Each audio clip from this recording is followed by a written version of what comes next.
এই কবরের ভিতরে তোর দাদা ঘুমায় আছে, এই কবরের ভিতরে তোর কত আত্মীয় স্বজন ঘুমায় আছে। আহারে তাদের কত দাম্ভিকতা ছিল, তাদের কত পাওয়ার ছিল।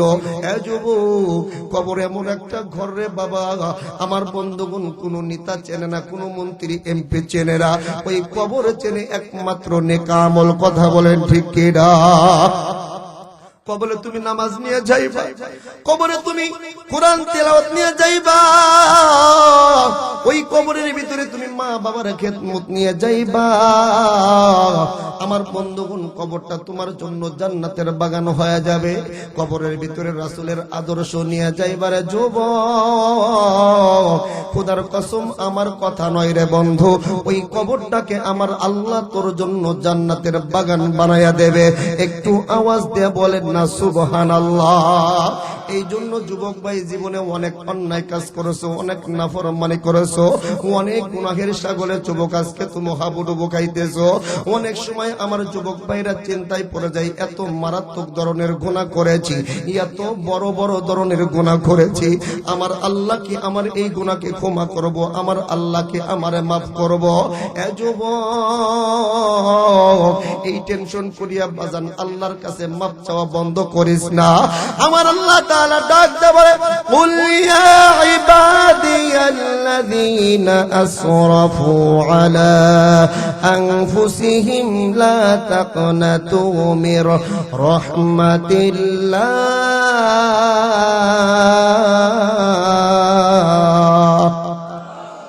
আল্লাহ তাআলা ডাক দেয় বলে, নবী গো, আপনি পৃথিবীর সমস্ত মানুষদেরকে জানাইয়া দেন, যে সমস্ত মানুষগুলা তাদের নফসের উপরে জুলুম করেছে, অবিচার করেছে, গুনাহ করতে করতে নবী গো তারা গুনাহের সাগরে হাবুডুবু খাইতেছে। এ যুবক, আমার আল্লাহ তাআলা দেখ আমারে তোরে কেমন ভালোবাসে, কেমন মোহাব্বত করে, কেমন বান্দাকে আমার আল্লাহ ক্ষমা করতে চায়। আল্লাহ তাআলা ডাক দেয় বলেন, নবী গো, আমার ওই সমস্ত গুনাহগার বান্দা যেন আমি আল্লাহর রহমত হইতে নিরাশ না হয়। আল্লাহু আকবার। আর একটু আওয়াজ দিয়ে বলেন না আল্লাহু আকবার। আমার আল্লাহ তাআলা ডাক দেয় বলে, ইন্নাল্লাহা ইয়াগফিরুয যুনুবা জামিআ। নবী গো, আমার ওই সমস্ত গুনাহগার বান্দারা আমি আল্লাহ তাআলার কাছে চোখের পানি সাইরা সাইরা যদি কান্না করতে পারে, আমি আল্লাহ তাআলার কাছে বান্দার মাফ চাইতে দেরি হবে, আমি আল্লাহর বান্দাকে মাফ করতে দেরি হবে না। একটু আওয়াজ দিয়ে বলেন না সুবহানাল্লাহ। আমার বন্ধুগণ দেখেন আমার আল্লাহ কেমন গুনাহগার বান্দাকে মাফ করতে করে রে বন্ধু। দেখ আমার আল্লাহ তাআলা কত বড় গুনাহগার বান্দাকে মাফ কইরা দেয়। যুবক, এ বন্ধু মুসলমান কোনদিকে নজর নাই রে বন্ধু। একদিন সকাল বেলা ফজর নামাজের পরে হযরতে ওমর রাদিয়াল্লাহু তাআলা আনহু হাঁটি হাঁটি পা পা করিয়া বাজার নবীজির দরবারে যাইতেছে। এমন সময় হযরত ওমর তাকাইয়া দেখে একটা যুবক বাজারে এমন ভঙ্গিমায় কান্নাকাটি করতেছে। এ বন্ধু, ওই যুবকের ভঙ্গিমার কান্না দেখিয়া আমার বন্ধুগণ ওমর নিজের চোখের পানি ধরে রাখতে পারে না, এমন ভাবে যুবকটা কান্না করতেছে। শক্ত দিলের ওমর আমার বন্ধুগণ তিনিও তার চোখের পানি ধরে রাখতে পারে নাই। ওমর তার চোখ দিয়ে জার জার করে পানি বাইর করে দিছে। জোরে বলেন না আল্লাহু আকবার। এ বন্ধু মুসলমান যুবক ভাইরা, হযরত ওমর যুবকটার কাছে যাইয়া মাথায় হাত বলে ডাক দে বলে, যুবক ভাই কি হয়েছে তোমার, কি জন্য তুমি কান্না করো? এ বন্ধু যুবকটা ডাক দে বলে, ও নবীর সাহাবী ওমর, আমি আমার জীবনে এমন বড় বড় গুনাহ করেছি, এমন অন্যায় কাজ করেছি, আল্লাহর সঙ্গে নাফরমানি করেছি, আমার ভিতরে ভয় ঢুকে গেছে রে। আমার আল্লাহ বুঝি আমারে মাফ করব না, আমার আল্লাহ বুঝি আমার জাহান্নামে দেব। ওমর, আমি ওই জাহান্নামে না করে চলতে পারবো না। আমার বন্ধুগণ এই কথা বলিয়া ওই যুবকটা কান্নাকাটি করে। আমার বন্ধুগণ ওমর ডাক দেয় বলে, যুবক রে টেনশন করিস না, নিরাশ হইস না। আমার আল্লাহ তাআলা বান্দাকে অত্যন্ত মোহাব্বত করে, অত্যন্ত ভালোবাসে। যুবককে আমার বন্ধুগণ, যুবক ওমরকে ডাক দেয়, বলে ওমর তুমি একটু আমার নবীজির দরবারে আমারে নিয়ে যাও, আমি আমার নবীজির মাধ্যমে আল্লাহ তাআলার কাছে গুনাহ মাফ চাবো। জোরে বলেন না সুবহানাল্লাহ। রাসূল হলো আমার হৃদয়ের স্পন্দন, রাসূলের মোহাব্বত, রাসূলের ভালোবাসা আমার ঈমান। কথা বলেন ঠিক কিনা? আমাকে গালি দিবে আমি বরদাস্ত করতে পারি, আমার বাবাকে গালি দেয় আমি এটাও মেনে নিতে পারি, আমার বংশের আত্মীয় স্বজনকে গালি দেবে এটা আমি বরদাস্ত করব, কিন্তু আমার রাসূলের দিকে বাঁকা আঙ্গুল তুলে তাকাবে, ওই আঙ্গুলটা আমি ছিঁড়ে ফেলবো। কথা বলেন ঠিক কিনা?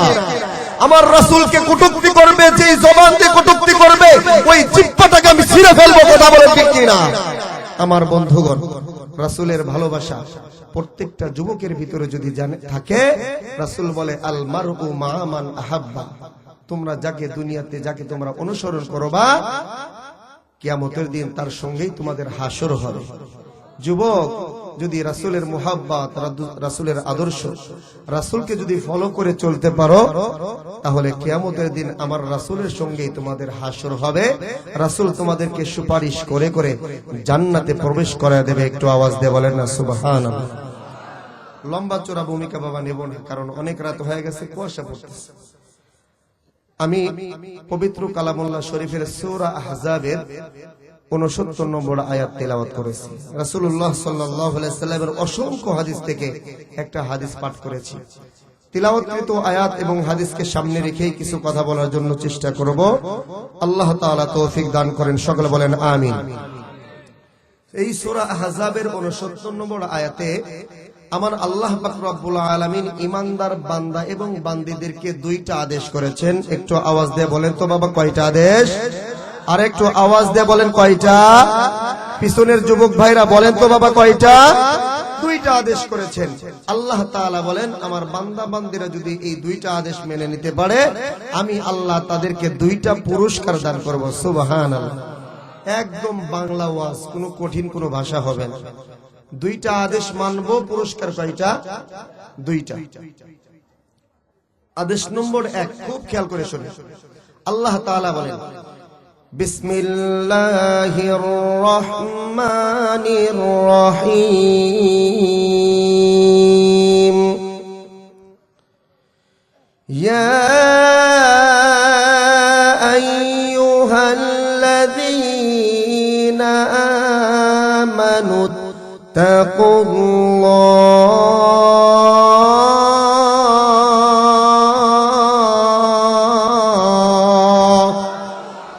আর একটু আওয়াজ দিয়ে বলেন না আল্লাহু আকবার। বাবাজি কোন দিকে নজর নাই রে বন্ধু, দিলের কান লাগায় কথাগুলো শুনবা। এ বন্ধু, আল্লাহ পাক রব্বুল আলামিন সূরা আহজাবের ৬৯ নম্বর আয়াতে ১ নম্বর বান্দাকে আদেশ করলেন ইত্তাকুল্লাহ। ও বান্দা, তোমরা আমি আল্লাহকে ভয় করবা, তুমি আল্লাহকে ভয় করবা। বন্ধুরে, যেই মানুষগুলোর ভিতরে বাজান রে আল্লাহর ভয় থাকবে, বলেন তো দেখি ওই মানুষগুলো কি বাজান কখনো নামাজ ছাড়তে পারবে? আর একটু আওয়াজ দিয়ে বলেন না ছাড়তে পারবে? ওই মানুষগুলো কখনো নামাজ ছাড়তে পারবে না। ওই মানুষগুলো কখনো ইয়া বাবাখোর হতে পারে না। ওই মানুষগুলো কখনো আমার বন্ধুগণ ইসলাম বিদ্বেষী হতে পারে না। ওই মানুষগুলো কখনো আমার রাসূলকে গালি দেওয়ার সাহস পাবে না। এ বন্ধু, খুব খেয়াল করে কথাগুলো শুনবে রে বাবা। আমার আল্লাহ তাআলা ডাক দেয় বলে, বান্দারে তোমরা যদি আমি আল্লাহ তাআলাকে ভয় করো, আমি আল্লাহ ওয়াদা করলাম, আমি আল্লাহ ওই সমস্ত বান্দা বান্দীদেরকে একটা জান্নাত নয়, আমি আল্লাহ তাদেরকে দুইটা জান্নাতের মালিক বানায়া দেব। একটু আওয়াজ দিয়ে বলেন সুবহানাল্লাহ। দুইটা জান্নাতের মালিক কে বানায়া দিবে? এতদিন এই কথা শুনছেন কি শুনেন নাই জানি না, কিন্তু আল্লাহ পাক রব্বুল আলামিন বাজান যেই মানুষগুলা আমার আল্লাহ তাআলাকে ভয় করিয়া গুনার কাছ থেকে ফারেক হবে, গুনার কাছ থেকে নিজেকে বিরত রাখবে, আমার বন্ধুগণ আগে নামাজ পড়তো না কিন্তু এখন আল্লাহ তাআলাকে ভয় করিয়া মসজিদে যায়, আমার বন্ধুগণ 5 ওয়াক্ত নামাজ ধরে, আগে সুদ খাইতো ঘুষ খাইতো, এখন আল্লাহ তাআলাকে ভয় করিয়া সুদের ব্যবসা ছাইরা দিছে, ঘুষ খাইতো ঘুষের ব্যবসাটাও ছাইরা দিছে।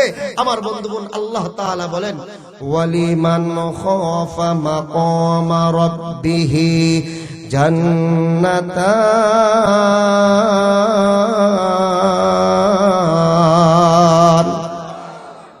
আমার বন্ধুগণ আল্লাহ তাআলা ডাক দেয়া বলে বান্দারে, যে সমস্ত মানুষগুলো আমি আল্লাহ তাআলাকে ভয় করিয়া, আমি আল্লাহ তাআলাকে ভয় করিয়া কিয়ামতের দিন আমার সামনে দাঁড়ানোকে ভয় করিয়া, এ বন্ধু মুসলমান যুবক ভাইরা রে, আমার আল্লাহ তাআলা ডাক দেয়া বলে বান্দা, যারা আমি আল্লাহ তাআলাকে ভয় করিয়া গুনার কাছ থেকে ফেরত আসবে, আমি আল্লাহ ওয়াদা করলাম ওই সমস্ত বান্দা বান্দিকে একটা জান্নাত নয়, আমি আল্লাহ তাদেরকে 2টা জান্নাতের মালিক বানায়া দেব। জোরে বলেন না সুবহানাল্লাহ। রে যুবক, শুধু তাই নয় রে, শুধু তাই নয়, আমার আল্লাহ তাআলা ডাক দে বলে যে সমস্ত বান্দা বান্দিরা আমি আল্লাহকে ভয় করবে, বাবাজি কোনো দিকে নজর দেবেন রে বাবা, দিলের কান লাগায় কথাগুলো শুনবা। হতে পারে এই মাহফিলটা আজকে আমার আপনার জন্য হিদায়াতের কারণ হয়ে যাইতে পারে। বাইরে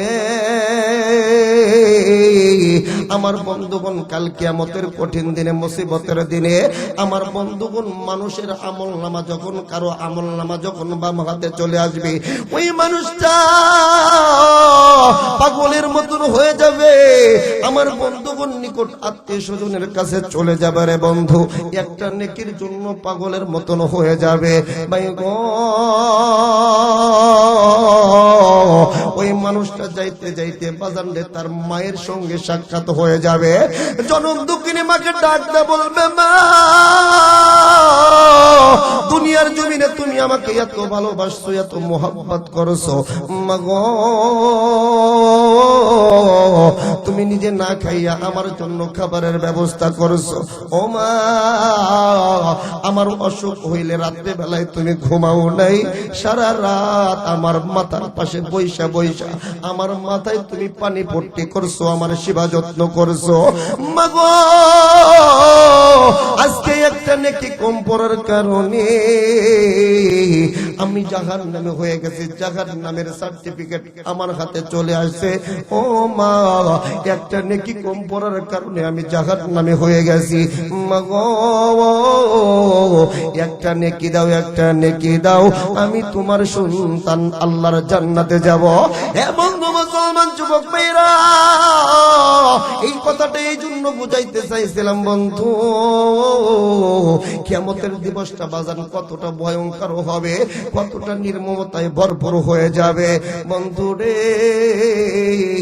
ওই দিনকা মা তার সন্তানকে পরিচয় দেবে না, বাবা তার সন্তানকে পরিচয় দেবে না, ভাই ভাই তার ভাইকে পরিচয় দেবে না। কিন্তু বন্ধু আমি আর তুমি যদি দুনিয়ার জমিনে আল্লাহ তাআলাকে ভয় করে যাইতে পারি, আমার আল্লাহ তাআলাকে ভয় করতে পারি বন্ধু, আমার আল্লাহ তাআলা ডাক দেয়া বলে ইন্নাল মুত্তাকিনা ফি মাকামিন আমিন। আল্লাহু আকবার। আল্লাহ তাআলা ডাক দেয়া বলে যেই বান্দা বান্দিরা আমি আল্লাহ তাআলাকে ভয় করে আসতে পারবে, আমি আল্লাহ তাদেরকে কিয়ামতের দিন নিরাপদ স্থান দান করব, তাদের কোনো ডর থাকবে না, তাদের কোনো ভয় থাকবে না, আমি আল্লাহ তাদেরকে নিরাপদ আশ্রয় দান করব। জোরে বলেন না সুবহানাল্লাহ। হে বন্ধু মুসলমান যুবক ভাইরা, এ গোপালপুর থানার বাবাজিরা, দিলের কান লাগা একটু কথাগুলো শুনবে রে বন্ধু।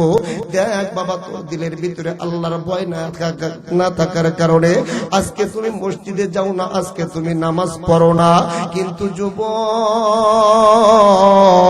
বাজানরে, যখন কিয়ামতের দিন জাহান্নামীরা জাহান্নামে চলে যাবে আর জান্নাতীরা জান্নাতে চলে যাবে, এ বন্ধু মুসলমান যুবক ভাইরা রে, ওই সময় জাহান্নামীদেরকে ডাক দেয়া বলে, মা সালাকাকুম ফি সাকর, এ জাহান্নামীরা কে তোমাদেরকে জাহান্নামে নিয়ে আসছে, কে জন্য তোমরা জাহান্নামে আসছো? এ বান্দা, তোমরা কি জানো না জাহান্নামের আযাব বড় ভয়াবহ? এরপরেও কি জন্য তোমরা জাহান্নামে আসছো? যুবক একটু বাবা দিলটা কান লাগায় একটু কথাগুলো শুননা রে বাবা, দিলটাকে একটু নরম কইরা দে আমার বন্ধুগণ, চোখের এক ফোঁটা দেখ পানি পড়ে কিনা। ও বন্ধু মুসলমান যুবক ভাইরা, জাহান্নামীদেরকে যখন বলা হবে মা সালাকাকুম ফি সাকর, কে তোমাদেরকে জাহান্নামে নিয়ে আসছে? যুবক ওই সময় আমার বন্ধুগণ জাহান্নামীরা বলবে, ক্বালু লাম নাকু মিনাল মুসাল্লিন।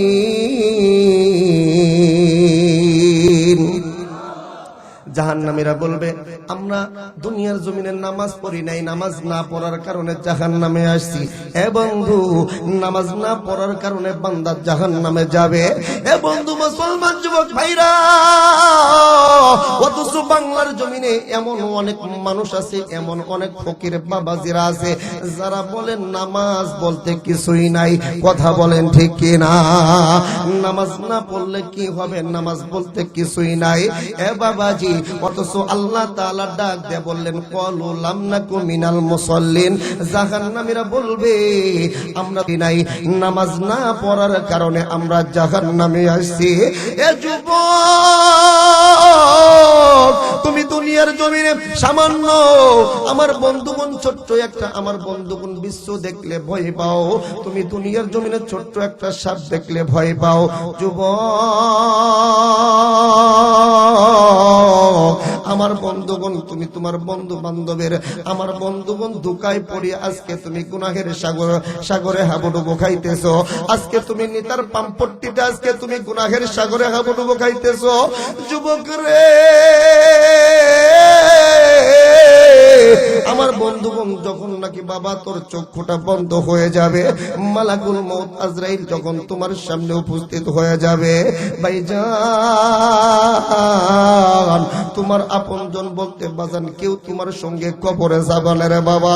প্রত্যেকটা মানুষ আমার বন্ধুগণ তোমাকে কবরে দেওয়ার জন্য ব্যস্ত হয়ে যাবে। এ যুবক, দিলটা একটু নরম করে দে রে বাবা। তোর মতন কত যুবক বাইক চালাইতে যাইয়া টাকের, আমার বন্ধুগণ টাকের চাকার নিচে পইরা বাজানদের চেহারাটা বিকৃত হয়ে যায়। এ বন্ধু, শরীরের অঙ্গ পতঙ্গ গুলো আমার বন্ধুগণ গোড়া গোড়া হয়ে যায়। এ যুবক, তুই তোর বন্ধুর চেহারাটা তুই চিনতে পারস না, মা তার সন্তানটারে চিনতে পারে না। যুবক রে, আজকে তুমি কন্নিতার ধোঁকায় পড়িয়া আমার আল্লাহ তাআলারে ভুইলা চলে। যুবক ও বন্ধু, তোমার যখন চক্ষুটা বন্ধ হয়ে যাবে, এ বন্ধু একটা কথাও বাবা বা নোট নাই রে বাবা, তোর চক্ষুটা বন্ধ হয়ে যাবে, জনম দুঃখিনী মা কান্না করবে, তোমার বাবা তোমার জন্য কান্না করবে, আত্মীয় স্বজন তোমাকে দেখার জন্য আসবে, কিন্তু বাবা কেউ বলবে না এই মানুষটা মারা গেছে, ওরে তোমরা কেউ কবরে নামায়ও না, ও তো আমাদের ছোটবেলার বন্ধু ছিল। মা বলবে না আমার কলিজার টুকরাকে তোমরা কবরের ভিতর রাখো না। বাবা বলবে না এই সন্তানের জন্য আমি কত টাকা খরচ করেছি, আমার এই সন্তানটাকে তোমরা কবরে নিও না। কেউ কেউ এই কথা বলবে না। প্রত্যেকটা মানুষ ব্যস্ত হয়ে যাবে তোমাকে কবরের ভিতর রাখার জন্য রে বাবা। কেউ বা তোমার জন্য বাঁশ জমে যাবে বাঁশ কাটার জন্য, কেউ বা আমার তোমার জন্য বাজানের সাদা কাপড়ের কাপড় নিয়ে আসার জন্য যাবে। যুবক রে, কেউ বা তোমাকে কবর রাখার জন্য, আমার বন্ধুগণ কবর খনন করার জন্য যাবে রে বন্ধু। কেউ তোরে বাড়িতে রাখার জন্য ব্যস্ত হবে না। এ যুবক, কার জন্য তুমি নামাজ সাইরা দিয়া দুনিয়ার জন্য ধান্দায় ব্যস্ত হয়ে গেলা? কোন মানুষটাকে খুশি করার জন্য তুমি হারাম পন্থায় টাকা উপার্জন করলা? হে যুবক, আমার অনেক যুবক ভাইরা আছে রাত্রি বেলায় লাইট চালাইয়া আমার বন্ধুগণ ঘুমাইতে যায়। অনেক সময় যুবকদেরকে জিজ্ঞাসা করে, যুবক ভাই কি জন্য তুমি রাত্রি বেলায় লাইট চালায় ঘুমাও? তোমার কি এই লাইটের ভিতরে তোমার ঘুম ধরে?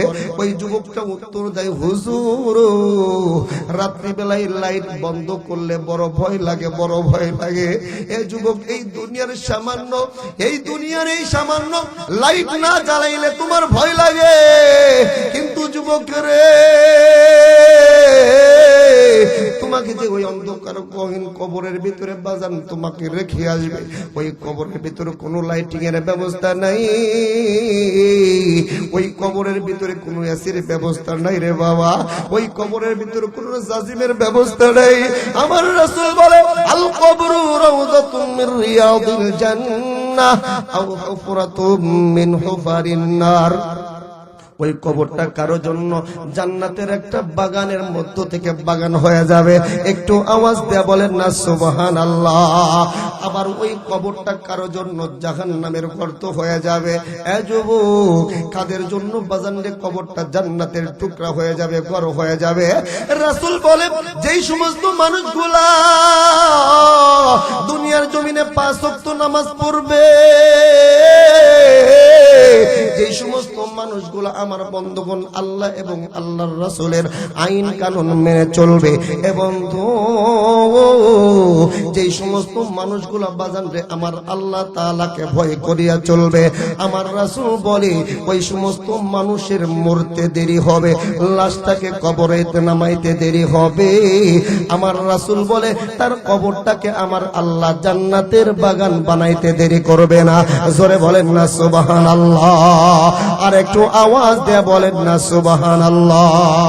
নামাজ পড়ো, কোরআন পড়ো, নামাজ পড়ো, কোরআন পড়ো, ওহে মুসলমান,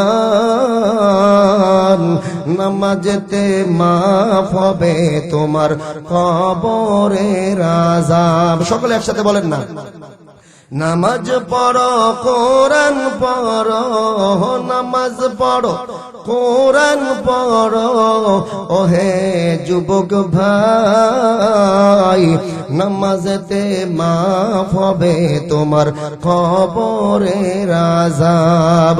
কোরআন পড়লে মাফ হবে তোমার কবরের আযাব। কবর এমন একটা ঘর, কবর অন্ধকার ঘর,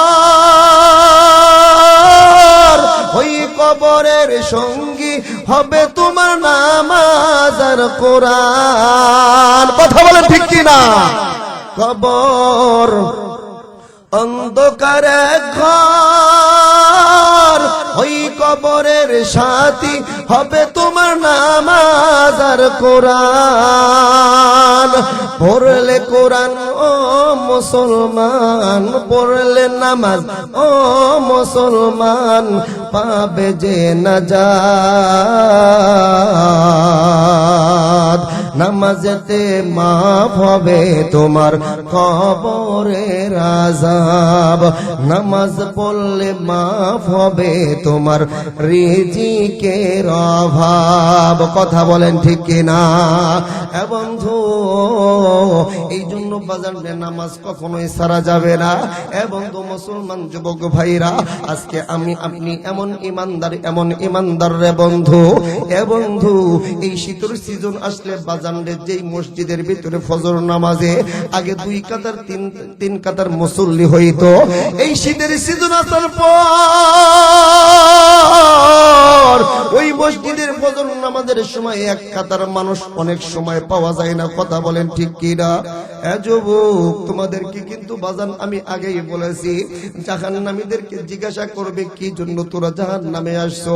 জাহান্নামীরা বলবে ক্বালু লাম নাকু মিনাল মুসাল্লিন, নামাজ না পড়ার কারণে আমরা জাহান্নামে আসছি। এ যুবক বন্ধু, এই জন্য তোমাদের দুটি পায়ে ধরে বলবো, যুবক আজকের থেকে আর নামাজ ছাড়বি না। আজকের থেকে আমার বন্ধুগণ কোরআন তেলাওয়াত বাদ দিবি না। সময় পাইলেই বাজানে গান বাজনা বাদ দিয়ে কোরআন তেলাওয়াত করবি। আজকে আমার অনেক যুবক ভাই এত সাহস, এত তাদের সাহস রে বন্ধু, কবরের পাশ দিয়া খাইটা যায়, মোবাইলের ভিতরে বাজানে গানের স্পিকারটা বাড়াইয়া দিয়া যায়। একটা বার তোর ভয় লাগে না? এই কবরের ভিতরে তোর মা ঘুমায় আছে, এই কবরের ভিতরে তোর দাদা ঘুমায় আছে, এই কবরের ভিতরে তোর কত আত্মীয় স্বজন ঘুমায় আছে।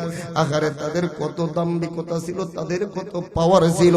এ যুবক, কবর এমন একটা ঘর রে বাবা, আমার বন্ধুগণ কোনো নেতা চেনে না, কোনো মন্ত্রী এমপি চেনে না, ওই কবর চেনে একমাত্র নেক আমল। কথা বলেন ঠিক কিনা? কবরে তুমি নামাজ নিয়ে যাইবা, কবরে তুমি কোরআন তেলাওয়াত নিয়ে যাইবা, ওই কবরের ভিতরে তুমি মা বাবার খেদমত নিয়ে যাইবা। আমার বন্ধুগণ, কবরটা তোমার জন্য জান্নাতের বাগান হয়ে যাবে। কবরের ভিতরে রাসূলের আদর্শ নিয়ে যাইবারে যুবক, খোদার কসম আমার কথা নয় রে বন্ধু, ওই কবরটাকে আমার আল্লাহ তোর জন্য জান্নাতের বাগান বানায়া দেবে। একটু আওয়াজ দিয়ে বলেন না সুবহানাল্লাহ।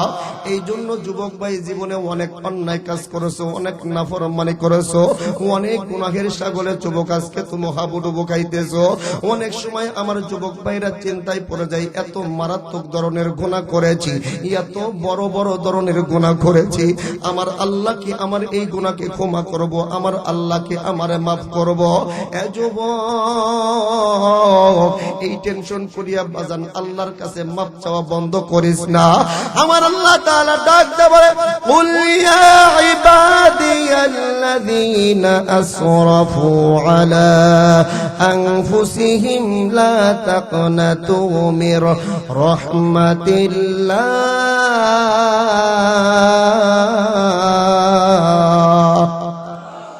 আল্লাহ তাআলা ডাক দেয় বলে, নবী গো, আপনি পৃথিবীর সমস্ত মানুষদেরকে জানাইয়া দেন, যে সমস্ত মানুষগুলা তাদের নফসের উপরে জুলুম করেছে, অবিচার করেছে, গুনাহ করতে করতে নবী গো তারা গুনাহের সাগরে হাবুডুবু খাইতেছে। এ যুবক, আমার আল্লাহ তাআলা দেখ আমারে তোরে কেমন ভালোবাসে, কেমন মোহাব্বত করে, কেমন বান্দাকে আমার আল্লাহ ক্ষমা করতে চায়। আল্লাহ তাআলা ডাক দেয় বলে, নবী গো, আমার ওই সমস্ত গুনাহগার বান্দা যেন আমি আল্লাহর রহমত হইতে নিরাশ না হয়। আল্লাহু আকবার। আর একটু আওয়াজ দিয়ে বলেন না আল্লাহু আকবার। আমার আল্লাহ তাআলা ডাক দেয়া বলে, ইন্নাল্লাহা ইয়াগফিরুয যুনুবা জামিআ। নবী গো, আমার ওই সমস্ত গুনাহগার বান্দারা আমি আল্লাহ তাআলার কাছে চোখের পানি সাইরা সাইরা যদি কান্না করতে পারে, আমি আল্লাহ তাআলার কাছে বান্দার মাপ চাইতে দেরি হবে, আমি আল্লাহর বান্দাকে মাফ করতে দেরি হবে না। একটু আওয়াজ দিয়ে বলেন না সুবহানাল্লাহ। আমার বন্ধুগণ দেখেন আমার আল্লাহ কেমন গুনাহগার বান্দাকে মাফ করতে করে রে বন্ধু। দেখ আমার আল্লাহ তাআলা কত বড় গুনাহগার বান্দাকে মাফ কইরা দেয়। যুবক এ বন্ধু মুসলমান কোন দিকে নজর নাই রে বন্ধু। একদিন সকালবেলা ফজর নামাজের পরে হযরতে ওমর রাদিয়াল্লাহু তাআলা আনহু হাঁটি হাঁটি পা পা করিয়া বাজার নবীজির দরবারে যাইতেছে। এমন সময় হযরতে ওমর তাকাইয়া দেখে একটা যুবক বাজারে এমন ভঙ্গিমায় কান্নাকাটি করতেছে। এ বন্ধু ওই যুবকের ভঙ্গিমার কান্না দেখিয়া আমার বন্ধুগণ ওমর নিজের চোখের পানি ধরে রাখতে পারে না, এমন ভাবে যুবকটা কান্না করতেছে। শক্ত দিলের ওমর আমার বন্ধুগণ তিনিও তার চোখের পানি ধরে রাখতে পারে নাই। ওমর তার চোখ দিয়ে জার জার করে পানি বাইর করে দিছে। জোরে বলেন না আল্লাহু আকবার। এ বন্ধু মুসলমান যুবক ভাইরা, হযরত ওমর যুবকটার কাছে যাইয়া মাথায় হাত বলে ডাক দে, বলে যুবক ভাই কি হয়েছে তোমার, কি জন্য তুমি কান্না করো? এ বন্ধু যুবকটা ডাক দে বলে, ও নবীর সাহাবী ওমর, আমি আমার জীবনে এমন বড় বড় গুনাহ করেছি, এমন অন্যায় কাজ করেছি, আল্লাহর সঙ্গে নাফরমানি করেছি, আমার ভিতরে ভয় ঢুকে গেছে রে। আমার আল্লাহ বুঝি আমারে মাফ করব না, আমার আল্লাহ বুঝি আমার জাহান্নামে দেব। ওমর আমি ওই জাহান্নামে না করে চলতে পারবো না। আমার বন্ধুগণ এই কথা বলিয়া ওই যুবকটা কান্নাকাটি করে। আমার বন্ধুগণ ওমর ডাক দেয় বলে, যুবক রে টেনশন করিস না, নিরাশ হইস না, আমার আল্লাহ তাআলা বান্দাকে অত্যন্ত মোহাব্বত করে, অত্যন্ত ভালোবাসে। যুবককে আমার বন্ধুগণ যুবক ওমরকে ডাক দেয় বলে, ওমর তুমি একটু আমার নবীজির দরবারে আমারে নিয়ে যাও, আমি আমার নবীজির মাধ্যমে আল্লাহ তাআলার কাছে গুনাহ মাফ চাবো। জোরে বলেন না সুবহানাল্লাহ। হযরত ওমর ওই যুবকটাকে বাজারে নবীজির দরবারে নিয়ে গেল। আমার বন্ধুগণ ঘরের দরজার বাহির থেকে যুবককে ডাক দেয় বলে, যুবক রে তুমি একটু এখানে অবস্থান করো, আমি ভিতরে যাইয়া নবীজির অবস্থান দেখে আসি, নবী কি অবস্থায় আছে। এ বন্ধু মুসলমান যুবক ভাইরা, এ গোপালপুর থানার বাবাজিরা, এইবার আমার বন্ধুগণ হযরতে ওমর যখন নবীজির দরবারে প্রবেশ করলো, যখন আমার বন্ধুগণ ওমর সালাম দিছে রে, এইবার নবীজি আমার বন্ধুগণ যখন সালামের উত্তর দিয়া ওমরের দিকে তাকাইছে, তাকাইয়া দেখে ওই সময় পর্যন্ত ওমরের চোখ দিয়ে জার জার করে পানি পড়তেছে। আমার নবী ডাক দিয়ে বলে, ওমর কি হয়েছে তোমার, কি জন্য তুমি কান্না করো? ওমর ডাক দিয়ে বলে, ইয়া রাসূলুল্লাহ, ইয়া হাবিবাল্লাহ, নবী গো, আসার সময় একটা যুবক দেখলাম রাস্তায় হাউমাউ করে কান্না করতেছে, চোখের পানি সাইরা সাইরা এমন ভঙ্গিমায় কান্না করতেছে। ওই যুবকটার কান্না দেখে আমি নিজেকে স্থির রাখতে পারি নাই। আমার নবীজি ডাক দিয়ে বললেন, যুবক কি জন্য কান্না করে? যুবকটাকে আমার দরবারে নিয়ে আসো। এ বন্ধু অনুমতি পাওয়ার পর হযরতে ওমর ওই যুবকটাকে আমার নবীজির দরবারে প্রবেশ করলো। আমার নবী ডাক দিয়ে বলে, যুবক কি হয়েছে তোমার, কি জন্য তুমি কান্না করো? যুবকটা আমার বন্ধুগণ নবীকে ডাক দিয়ে বলে, ইয়া রাসূলুল্লাহ, আমি এত বড় পাপ করেছি, এত বড় গুনাহের কাজ করেছি, আমার মন সাক্ষী দেয় আমার আল্লাহ বুঝি আমার এই অপরাধকে ক্ষমা করবে না, আমারে মাফ করবে না। আমার বন্ধুগণ নবী আমার ডাক দেয় বলে, যুবক রে তুমি কি তোমার গুনাহ বড় নাকি আমার আল্লাহ তাআলার দয়া বড়? এ বন্ধু আমার রাসূল ডাক দেয় বলে, যুবক রে তোমার গুনাহ বড় নাকি আমার আল্লাহ তাআলার আরশ বড়? যুবক কিছুক্ষণ চুপ করে থাকার পরে বাজারে উত্তর দেয়, ইয়া রাসূলুল্লাহ, ইয়া হাবিবাল্লাহ, আমার মন সাক্ষী দেয় আমি যেই ধরনের অপরাধ করেছি, যেই ধরনের গুনার কাজ করেছি, আমার মন বলে আমার আল্লাহ তাআলার আরশের চাইতে আমার গুনার মাত্রাটা অনেক বড়। জোরে বলেন না নাউজুবিল্লাহ। এ বন্ধু মুসলমান যুবক ভাইরা, আমার নবীজি ডাক দেয় বলে, যুবক তোমার তোমার গুনাহ কি আল্লাহ তাআলার কুরসির চাইতেও বড়? যুবকটা ডাক দেয়া বলে, ইয়া রাসূলুল্লাহ, আমি যেই বড় ধরনের গুনাহ করেছি, আমার গুনাহ বুঝি আল্লাহর কুরসির চাইতেও বড়? এ বন্ধু, আমার নবী ডাক দেয়া বলে, যুবক রে, তোমার গুনাহ কি আমার আল্লাহ তাআলার দয়ার চাইতেও বড়? এইবার যুবক কোনো কথা বলে না, চুপ কইরা বইসা আছে। নবী আমার ডাক দেয়া বলে, যুবক,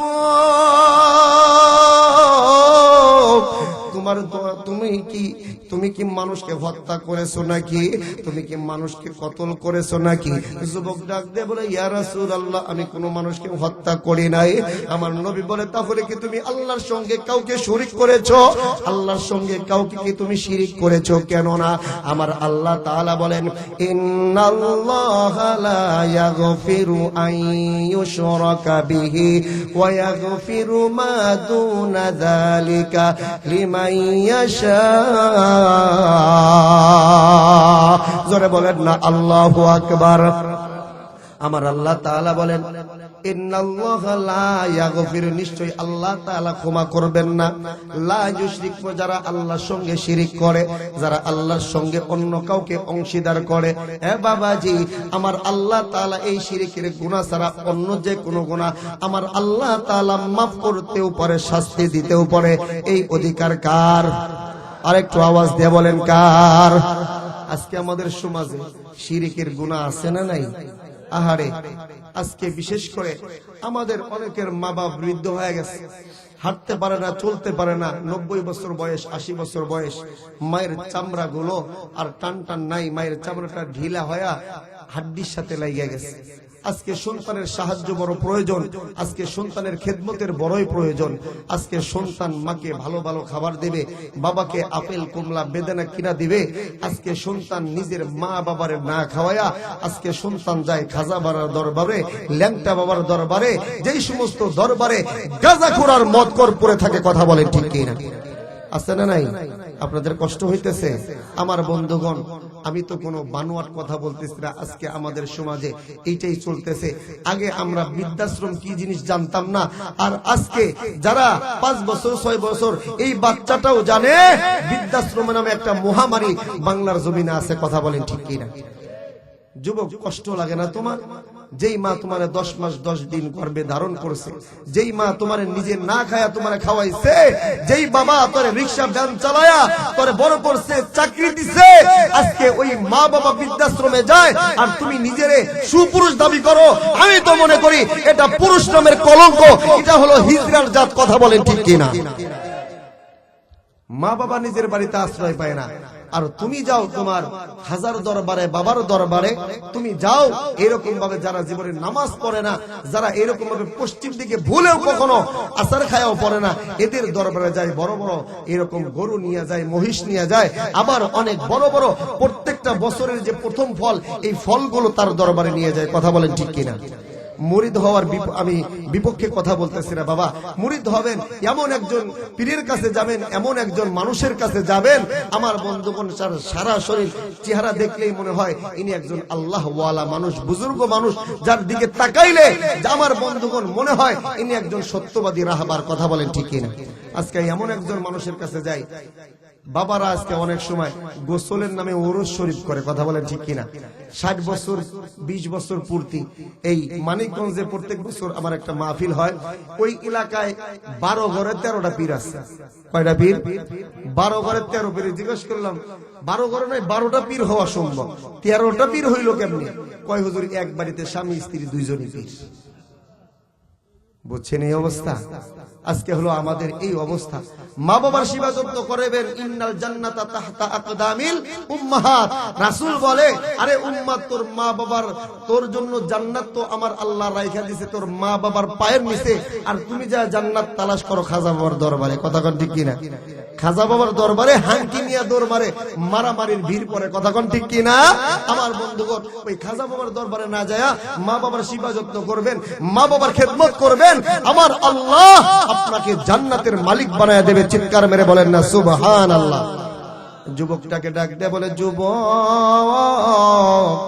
তুমি কি আমার আল্লাহর সঙ্গে শিরিক করেছো? কই, ইয়া রাসূলুল্লাহ, আমি কারো আল্লাহর সঙ্গে কাউকে শিরিক করি নাই। আমার নবী ডাক দেয়া বলে, যুবক,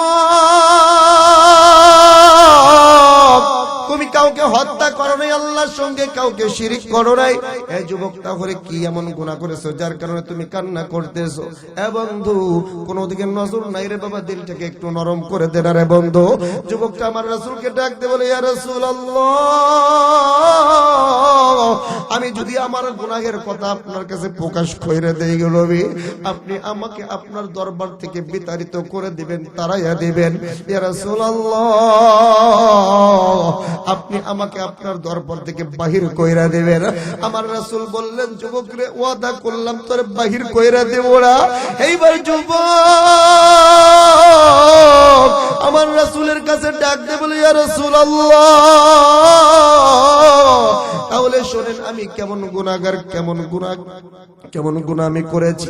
যুবক রে, এইবার যুবকটা আমার রাসূলকে ডাক দিয়ে বলে, ইয়া রাসূলুল্লাহ, আমি একজন কাফনচোর। মানুষ যখন মারা যায়, মানুষকে যখন কাফন দাফন করিয়া কবরের ভিতর রেখে আসে, আমি অপেক্ষায় থাকি কখন রাত্রি হবে, সুযোগ সন্ধান মতো আমি ওই কবরের ভিতর থেকে, ওই লাশের শরীর থেকে 5টা কাপড় নিয়ে এইভাবে চুরি করে মানুষের কাছে বিক্রি করি, আর এইভাবে আমি আমার জীবন জীবিকা নির্বাহ করি। নবী গো, আমি এইভাবে আমার জীবন পরিচালনা করি গো নবী। কিন্তু নবী গো, গত কয়েকদিন আগে মদিনার বুকে আনসারী একজন যুবতী মারা গেল। ইয়া রাসূলুল্লাহ, ওই যুবতীর জানাজায় আমি অংশগ্রহণ করলাম। কিন্তু নবী গো, যখন রাত্রি হয়ে গেল আমার মাথা পাগল হয়ে গেল, কখন আমি ওই যুবতীর শরীর থেকে 5 টুকরা কাপড় চুরি করব। নবী গো, আমি আমার সুযোগের অপেক্ষায় বসে রইলাম। যখন সমস্ত মানুষ ঘুমিয়ে গেল, সমস্ত মানুষ যখন ঘুমের ঘরে চলে গেল, আমি হাঁটি হাঁটি পা পা করে একটা শাবল নিয়া আমি ওই কবরের ভিতর থেকে যুবতীর শরীর থেকে 5 টুকরা কাপড় চুরি করার জন্য রওনা হয়ে গেলাম। বন্ধু, একটু খুব খেয়াল করে কথাগুলো শুনবে রে বন্ধু। যুবকটা আমার রাসূলকে কান্না করে করে ডাক দিয়ে বলে, ইয়া রাসূলুল্লাহ, আমি যখন ওই যুবতীর কবরের উপর থেকে মাটি সরাইলাম, মাটি সরানোর পর ওই যুবতীর শরীর থেকে আমি 5 টুকরা কাপড় নিয়ে আসলাম। ইয়া রাসূলুল্লাহ, কাপড় নিয়ে যখন আমি বাড়ির দিকে রওনা করব, এমন সময় ইবলিস শয়তান আমার মাথায় ওয়াসওয়াসা দিল, আমারে ওয়াসওয়াসা দিয়ে বসলো, এর যুবক, তুই কেমন বোকার বোকা, কেমন বোকার বোকা, তুই এই যুবতীর শরীর থেকে 5 টুকরা কাপড় নিয়ে তুই খুশি হয়ে গেলি, একটা বারো লক্ষ্য করে দেখলি না ওই কবরের ভিতরে কত সুন্দর একটা যুবতী মেয়ে ঘুমাইতেছে? যুবক, এত সুন্দর একটা মেয়ে তোর সামনে পড়ে আছে। এ যুবক, আজকে যদি তুই তোর মনের কামনা বাসনা পূরণ করতে চাস, এই মেয়েটার সাথে যদি তোর কাম চরিতার্থ মিটাইতে চাস, এই মেয়েটা তোকে বারণ করতে পারবে না, নিষেধ করতে পারবে না, আর পৃথিবীর কোন মানুষ আজকে তোকে দেখবে না। এবং তো মুসলমান যুবক ভাইরা, ওই যুবকটা আমার রাসূলকে ডাক দিয়ে বলেন, নবী গো, এইবার আমি শয়তানের কাছে হার মাইরে গেলাম। আমি সত্যি সত্যি ওই কবরের ভিতরে টর্চলাইট মারলাম। টর্চলাইট মারার পর দেখি গো নবী, ওই যুবতীর চেহারা অত্যন্ত সুন্দর, এত সুন্দর মেয়ে আমি আমার জীবনেও দেখি নাই। আমি আমাকে কন্ট্রোল করতে পারলাম না নবী গো। এইবার আমি কবরের ভিতর নামিয়া ওই মৃত যুবতীর লাশের সঙ্গে আমি জিনায় লিপ্ত হয়ে গেলাম।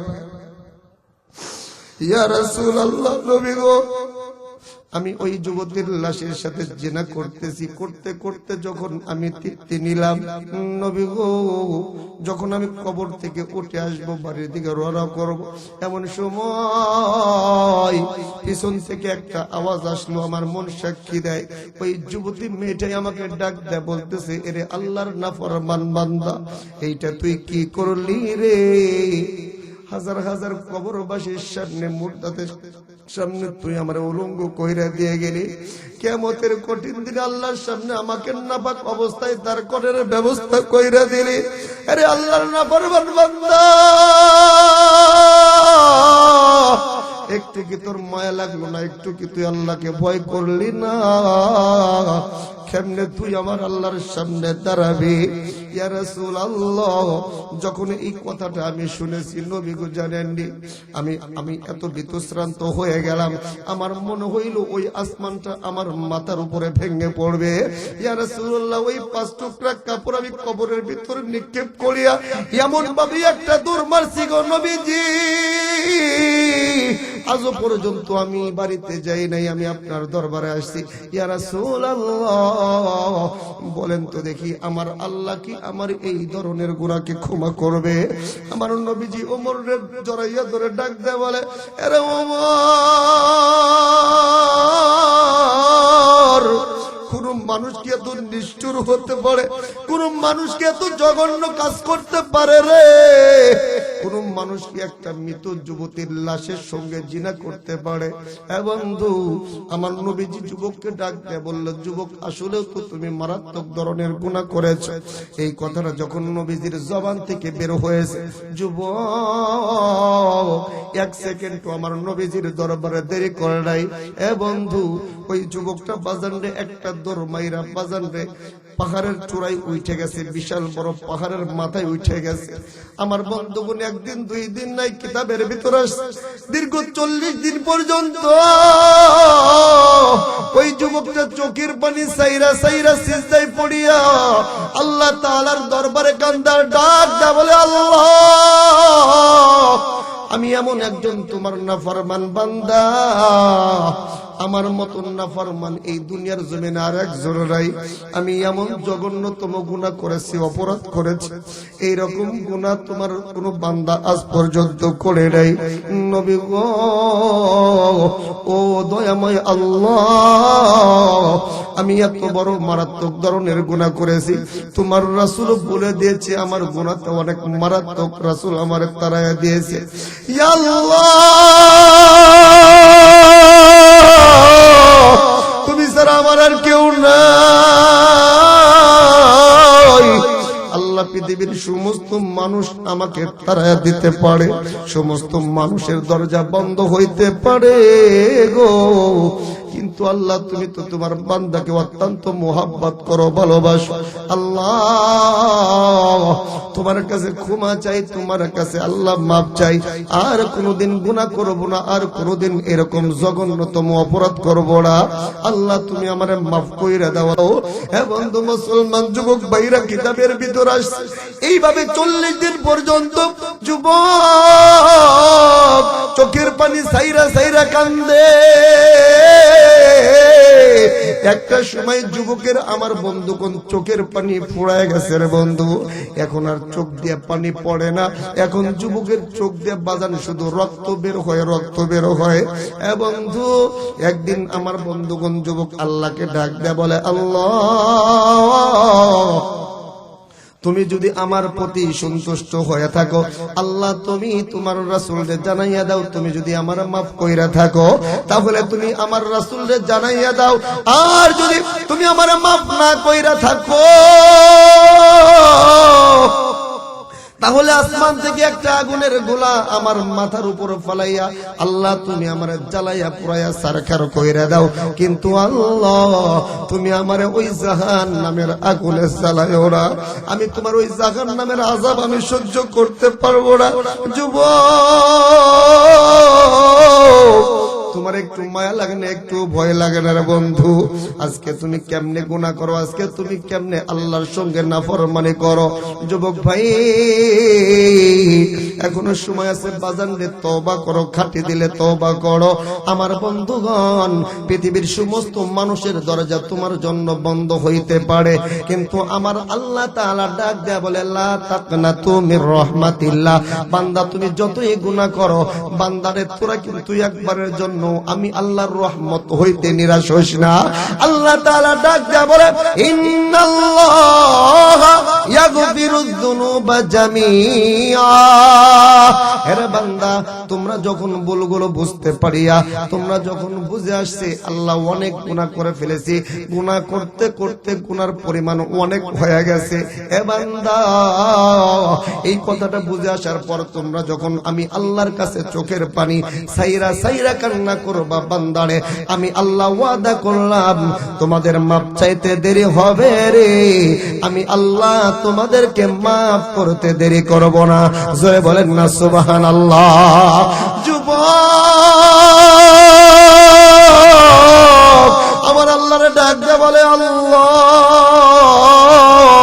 তুমি যদি আমারে মাফ কইরা থাকো আমার রাসূলরে জানাইয়া দাও, আর যদি মাফ না করো আমারে আসমান থেকে একটা আগুনের গোলা আমার মাথার উপর ফালাইয়া দাও, আমারে জ্বালাইয়া ভস্ম করে দাও, কিন্তু আল্লাহ তুমি কিয়ামতের দিন আমারে জাহান্নামী কইরা দিও না, ওই জাহান্নামের আগুনে আমি জ্বলতে পারবো না। যুবক বন্ধু রে, ওই যুবকটাই এমন ভাবে আল্লাহর কাছে খাঁটি দিলে তওবা করছে, আমার বন্ধুগণ চোখের পানি ফালায়া ফালায়া এমন ভাবে তওবা করেছে, আমার আল্লাহর কাছে ওই যুবকটার কান্না, ওই যুবকটার তওবা এমন ভাবে পছন্দ হয়েছে, আমার আল্লাহ জিব্রাইলকে আমার নবীজির কাছে পাঠাইছে, যা জিব্রাইল আমার নবীজির কাছে যাও। আমার বন্ধুগণ নবীজির কাছে জিব্রাইল আগমন করছে, সালাম দিয়ে আমার নবীকে ডাক দেয়, বলে ইয়া রাসূলুল্লাহ 40 দিন পূর্বে যে একটা যুবক আপনার দরবারে আসছিল, নবী গো ওই যুবকটা কোথায় আছে, কি অবস্থায় আছে আপনার জানা আছেনি? আমার নবী বলে, না না ওই যুবকটার ব্যাপারে আমি তো কিছুই জানি না। আমার বন্ধুগণ রাসূল আমার নবীজিকে, আমার বন্ধুগণ জিবরাইল ডাক দে বলে, ও দয়ার নবী গো ওই যে যুবকটা আপনার দরবার থেকে বিতাড়িত হইয়া, আমার বন্ধুগণ ওই যে আসমানের পাহাড়ের চূড়ায় দাঁড়াইয়া এমন ভাবে আল্লাহ তাআলার দরবারে কান্নাকাটি করেছে, নবী গো ওই যুবকটার কান্না, ওই যুবকটার দরবার তওবা আমার আল্লাহর কাছে এমন ভাবে মঞ্জুর হয়ে গেছে, আমার আল্লাহ ওই যুবকটার তওবাকে এমন ভাবে কবুল কইরা নিছে, আমার আল্লাহ জানাইয়া দিছে ওই যুবকটাকেও আমার আল্লাহ মাফ কইরা বেগুনা বানাইয়া দিয়েছে। একটু আওয়াজ দিয়ে বলেন না সুবহানাল্লাহ। হে যুবক বন্ধু, আমি আপনি কিন্তু বাজারে এত বড় গুনাহ করি নাই, এত বড় অন্যায় কাজ করি নাই। যুবক তাহলে কি জন্য তুমি টেনশন করো রে বন্ধু? আল্লাহর কাছে খাঁটি দিলে তওবা করবা, চোখের পানি সাইরা সাইরা কান্না করবা, আমার আল্লাহ তাআলা অবশ্যই অবশ্যই মাফ কইরা দেব। আল্লাহ তাআলা যদি বান্দাকে মাফ কইরা দেয়, বান্দা কেমন নিষ্পাপ হয়ে যায়। আমার রাসূল বলে, আত-তাইবু মিনাজ যামবি কামান লা যামবা লাহু। একটা গুনাহগার বান্দা যখন আল্লাহ তাআলার কাছে তওবা করে, খাঁটি দিলে তওবা করে, ওই মানুষটা এমন নিষ্পাপ হয় যেন তার জীবনে কোনোদিন গুনার কাজ করে নাই। সুবহানাল্লাহ। এতটাই নিষ্পাপ হয়, এতটাই বেগুনাহ হয়, আমার রাসূল বলে ওই মানুষটা যেন জীবনে কোনোদিন গুনাহই করে নাই। এই জন্য বন্ধু আল্লাহ তাআলার কাছে সব সময় বেশি থেকে বেশি তওবা করতে হবে। আর 1 নম্বর আল্লাহ তাআলা আদেশ করেছেন ইত্তাকুল্লাহ, আল্লাহ তাআলাকে ভয় করতে হবে। যে মানুষটার অন্তরের ভিতরে আমার আল্লাহর ভয় থাকবে, আমার আল্লাহ তাআলা বলে ওই মানুষটার কোনো টেনশন থাকবে না, আমি আল্লাহ কিয়ামতের দিন তাদেরকে নিরাপদ স্থান দান করব। জোরে বলেন না সুবহানাল্লাহ। আরেকটু আওয়াজ দিয়ে বলেন না সুবহানাল্লাহ। এরপরে 2 নম্বর আদেশ মনে আছে? আল্লাহ তাআলা 2 নম্বর আদেশ করলেন, ওয়াকুলু কওলান সাদীদা। বান্দারে তোমরা তোমাদের জবানের হিফাজত করবা, জবান দিয়ে কখনো মিথ্যা কথা বলবা না, কোন মুসলমানকে গালি দিবা না। এ বন্ধু আজকে আমাদের জবানটাকে আমরা পবিত্র রাখতে পারি না।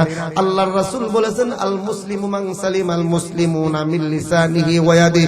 প্রকৃত মুসলমান ওই ব্যক্তি যার হাত এবং মুখ হইতে প্রতিবেশীরা নিরাপদ থাকে। সুবহানাল্লাহ। প্রকৃত মুসলমান কোন ব্যক্তি? আল্লাহর রাসূল বলেন যার হাত এবং মুখ হইতে অপর মুসলমান নিরাপদ থাকে।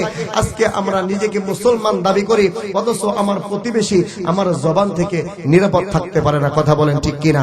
আজকে আমার ভাই আমার সামনে আসতে পারে না, আমি এমন ভাবে তারে এমন ভাবে বকাবাজ্য করি, আমার বকাবাজ্য দেখে আমার ভাই ভয় পায়, আমার ধারের কাছেও আসতে পারে না। কথা বলেন ঠিক কিনা? আমাদের সমাজে কিছু কিছু নেতারা এমন হেডাম দেখায়, বাড়িতে বউয়ের সাথে পারে না, ওই রাগগুলো মসজিদের ইমাম সাহেবের সাথে খাটায়। কথা বলেন আছে না নাই? পাতি নিতা, তাকে কি নেতা বলে? পাতি নিতা বউয়ের কাছে রাত্রিবেলায় ঝাঁটার বাড়ি খায়, আর ওই রাগটা ঝাড়ে মসজিদের ইমামের সাথে। সাবধান হয়ে যায়, আল্লাহ তাআলা ধরলে কিন্তু কি করবে না, ছাড় দেবে না। এই জন্য আল্লাহ তাআলা আমাদের জবানটাকে হেফাজত করার তৌফিক দান করেন। সকলে বলেন আমিন। সদা সর্বদা এই জবান দিয়ে কি কথা বলতে হবে? সত্য কথা বলতে হবে। সত্য বলতে যায় আমার বন্ধুগণ আপনার উপরে হামলা হতে পারে, মামলা হতে পারে, আপনার উপরে জেল জরিমানা হতে পারে। আমার বন্ধুগণ এরপরেও সত্য থেকে পিছপা হওয়া যাবে না। কথা বলেন ঠিক কিনা? আজকে সত্যের জয় হয়েছে কি হয় নাই? সত্যের জয় সারা জীবন হবে। আল্লাহর রাসূল বলেন আসসিদকু ইউনজি ওয়াল কিযবু ইউহলি, সত্য মানুষকে মুক্তি দেয়, মিথ্যা মানুষকে ধ্বংস করে দেয়। ছোট্ট একটা ঘটনা বলে শেষ করব। শায়েখ আব্দুল কাদের জিলানী, বড় পীর আব্দুল কাদের জিলানী রহমাতুল্লাহি আলাইহি, আমার বন্ধুগণ তার বয়স যখন 10 থেকে 12 বছর, প্রাথমিক শিক্ষা তিনি এলাকা থেকেই শেষ করেছেন। মায়ের মনের ভিতরে বড় আল্লাহ, বড় শখ, আমার সন্তানটা জগৎ বিখ্যাত একজন আলেম হবে, দায়ী হবে। এই জন্য জনম দুঃখিনী মা শায়েখ আব্দুল কাদের জিলানী রহমাতুল্লাহি আলাইহিকে লেখাপড়া করার জন্য শহরে পাঠাবে। শহরে পাঠাবে, কিন্তু কাদের সঙ্গে পাঠাবে? এবং মুসলমান একটা দলের সঙ্গে, কাফেলার সঙ্গে তাকে যুক্ত করে দিলেন। আর যাওয়ার সময় তার এই বগল পকেটে, পাঞ্জাবির পকেটে, বগল পকেটে 40টা দিরহাম এমন ভাবে নিখুঁত ভাবে সেলাই করে দিলেন, আমার বন্ধুগণ বোঝার মতো কোনো কায়দা নাই যে তার বগল পকেটে 40টা দিরহাম আছে। আল্লাহু আকবার বলবেন না? শায়েখ আব্দুল কাদের জিলানী রহমাতুল্লাহি আলাইহি বাবাজি যখন নাকি বাজান রে ওই যে কাফেলার সঙ্গে যুক্ত হয়ে যাইতেছে, যাওয়ার সময় জনম দুঃখিনী মা সন্তানটারে উপদেশ দেয়, বাজান রে আমার আপনার মা বাবার সন্তানদেরকে এমন শিক্ষা দেওয়া দরকার, এমন উপদেশ দেওয়া দরকার যেমন ভাবে শায়েখ আব্দুল কাদের জিলানী রহমাতুল্লাহি আলাইহির মা দিয়েছেন। মা ডাক দেয় বলে, বেটা যতই তোমার সামনে মুসিবত আসুক না কেন, যতই তোমার সামনে বেটারে যতই তুমি কঠিন বিপদের সম্মুখীন হও না কেন, জীবন যাবে রে বেটা, কিন্তু তোমার জবান দিয়ে একটাও মিথ্যা কথা বের করবা না। জোরে বলেন না আল্লাহু আকবার। মায়ের শিক্ষা শায়েখ আব্দুল কাদের জিলানী এমন ভাবে দিলের ভিতর ধারণ করছে,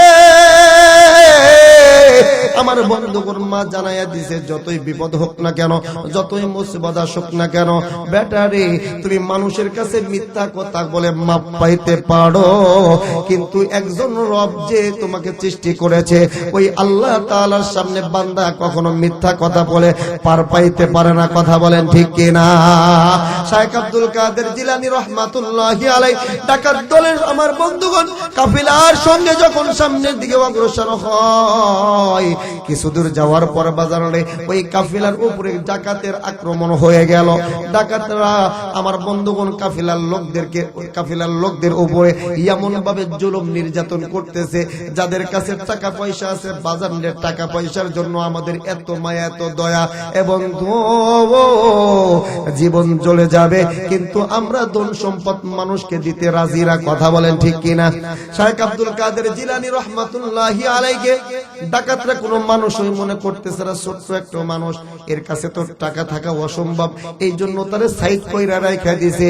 তার চোখের সামনে আমার বন্ধুগণ ডাকাতরা মানুষের অত্যাচার করতেছে, মারতে মারতে রক্তাক্ত করতেছে। অনেক মানুষ টাকা পয়সা দিচ্ছে, অনেকে বলতেছে টাকা দেব না, জীবন যাবে, এরপরেও সম্পদ ছাড়বো না। এ বন্ধু মুসলমান যুবক ভাইরা, শায়েখ আব্দুল কাদের জিলানী এই দৃশ্যটা দেখিয়া আমার বন্ধুগণ বিতশ্রান্ত হয়ে গেলেন। তার দিলের ভিতরে মায়া মায়া চলে আসলো। হায় রে, মানুষ কেমন দুনিয়াদার, মানুষ কেমন দুনিয়ার জন্য পাগল। সম্পদ ছাড়বে না, জীবন যাবে কিন্তু সম্পদ ছাড়বে না। এবং মুসলমান যুবক ভাইরা, কিতাবের ভিতর আসছে একজন সাধারণ একজন ডাকাত আমার বন্ধুগণ ওই শাইখ আব্দুল কাদের জিলানীকে ডাক দিয়ে বললেন, এ বেটা, তোমার কাছে কি কোনো অর্থ সম্পদ আছে, টাকা পয়সা আছে? শাইখ আব্দুল কাদের জিলানী একটা মুহূর্ত দেরি করে নাই, একটা সেকেন্ডও দেরি করে নাই, ডাক দিয়ে বলে, হ্যাঁ আমার কাছে 40টা দিরহাম আছে। আমার বন্ধুগণ ওই ডাকাত সর্দার ডাকাতের আমার বন্ধুগণ সাধারণ ডাকাত বিশ্বাস করতে পারে নাই এই ছোট্ট একটা বালকের কাছে 40 দিরহাম কেমনে থাকতে পারে। এই জন্য বাজারে ওই ডাকাত তার সর্দারের কাছে চলে গেল, যা বলল, সর্দার এই ছোট্ট বাচ্চা ছেলেটা কি বলে, বালক ছেলেটা কি বলে, ওর কাছে নাকি 40টা দিরহাম আছে। এ বন্ধু, এবার শাইখ আব্দুল কাদের জিলানীকে যখন বাজারে ডাকার সর্দার কাছে ডাক দিল, একটা ধমক দিয়া ডাক দিয়ে বলতেছে, সত্য করে বলো তোমার কাছে কি আসলেও টাকা আছে নাকি? শাইখ আব্দুল কাদের জিলানী বললেন, হ্যাঁ আমার কাছে 40 দিরহাম আছে। বলল, কোথায়? এবার বন্ধুরে শাইখ আব্দুল কাদের জিলানী রহমাতুল্লাহি আলাইহি যখন দেখাইলেন এই জায়গায় আমার বলপকটে আমার জনম দক্ষিণী মা সুন্দর করে নিপুণ হাতে সুন্দর করে টাকাগুলো গোছায়া রাখছে। এ বন্ধু মুসলমান যুবক ভাইরা রে, এ বন্ধু মুসলমান যুবক ভাইরা, ডাকাত সর্দার যখন দেখছে এমন জায়গায় তার মা টাকাগুলো সুন্দর করে গুছিত কইরা রাইখা দিয়েছে, আমরা যদি 1000 বার তারে চেক করতাম কিন্তু ওই টাকার সন্ধান আমরা কখনোই পাইতাম না। এই জন্য শাইখ আব্দুল কাদের জিলানীকে জিজ্ঞাসা করে, এ বেটা, তুমি এমন জায়গায় তোমার মা টাকা লুকায় রাখছে, তোমারে 1000 বারও যদি আমরা এইরকম ভাবে দুর্ভিক্ষণ দিয়েও যদি তোমার পরীক্ষা নিরীক্ষা করতাম, টাকা ধরার মতন ক্ষমতা ছিল না। বেটা, তুমি কেন মিথ্যা আশ্রয় দিলা না? তুমি কি জন্য সত্য কথা বললা? কি জন্য তুমি স্বীকার করলা তোমার কাছে টাকা আছে? এ বন্ধু, শাইখ আব্দুল কাদের জিলানী এমনি তো বড় পীর হন নাই, এমনি তো আল্লাহর বুজুর্গ আল্লাহ ওয়ালা হন নাই। এ বন্ধু, ওই সময় বলে, ও আল্লাহর বান্দারা, আমার মা আমাকে মিথ্যা কথা বলা শিখাই নাই। আমার মা বলেছে, যতই বিপদ আসুক, মুসিবত আসুক না কেন, সব সময় সত্য কথা বলবা। সত্য কথা বলতে যায় যদি জীবনও চলে যায়, এরপরে মিথ্যার আশ্রয় নিবা না। কেননা মানুষের কাছ থেকে তুমি মিথ্যা বলে পারি পাইতে পারো, মুক্তি পাইতে পারো, কিন্তু আল্লাহর কাছ থেকে কখনো বান্দা মিথ্যা বলে মাপ পাওয়া যাবে না। ডাকাত সর্দারের মাথা হ্যাং হয়ে গেছে। বলি কি, ছোট্ট একটা মানুষ, সে তার মার কথাকে এমন ভাবে আমল করছে, তার রবকে এমন ভাবে ভয় করেছে। ও বন্ধু মুসলমান, ডাকাত সর্দারের ভিতরে শরীরের ভিতরে কম্পন শুরু হয়ে গেছে। ছোট্ট একটা বাচ্চা তার রবকে এমন ভাবে ভয় পায়, অথচ আমি একজন বুঝবান মানুষ, বুঝশক্তি মানুষ, আমার রবের ভয় আমার কাছে নাই, আমার ভিতরে আমার রবের ভয় নাই। আরে আমি যদি মারা যাই, কেমনে আমার রবের সামনে মুখ দেখাবো, কেমনে আমি আমার রবের সামনে দাঁড়াবো? এবং মুসলমান, এতটুকু সত্য বলার কারণে শাইখ আব্দুল কাদের জিলানী সত্যর পথে থাকার কারণে ওই ডাকাত সর্দার সহ প্রত্যেকটা ডাকাত কালেমা পড়ে তওবা করে তারা আমার বন্ধুগণ আল্লাহর ওলি হয়ে গেছে। জোরে বলেন না সুবহানাল্লাহ। এমন ভাবে ইস্তেগফার করেছে, এমন ভাবে তওবা করছে আমার বন্ধুগণ, পরবর্তীতে তারাও বড় একজন মুহাক্কিক, বড় একজন আল্লাহর তারা একজন বুজুর্গ বান্দা হয়ে গেছে। একটা মাত্র কথার কারণে, সত্য কথা বলার কারণে। আসসিদকু ইউজি ওয়াল কিযবু ইউহলিক। রাসূল বলে, সত্য মানুষকে মুক্তি দেয়, মিথ্যা মানুষকে ধ্বংস করে। আপনি যত বড়ই শক্তিশালী হোক না কেন, আপনার মিথ্যা যতই পাওয়ারফুল হোক না কেন, একদিন না একদিন এটা ধ্বংস হয়েই যাবে, মানুষের কাছে উন্মোচিত হয়েই যাবে। কথা বলেন ঠিক কিনা? আর সত্যর পথে থাকতে যায় হয়তোবা আপনার কষ্ট হবে, আপনার উপরে জুলুম নির্যাতন হবে, কিন্তু একদিন না একদিন আপনার বিজয় নিশ্চিত হয়ে যাবে। কথা বলেন ঠিক কিনা? আল্লাহ পাক রব্বুল আলামিন আমাকে আপনাকে এই কথাগুলো বুঝে আমল করার জন্য তৌফিক দান করেন। সকলে বলেন আমিন। ওয়া আখিরু দাওয়ানা আনিল হামদুলিল্লাহি রাব্বিল আলামিন।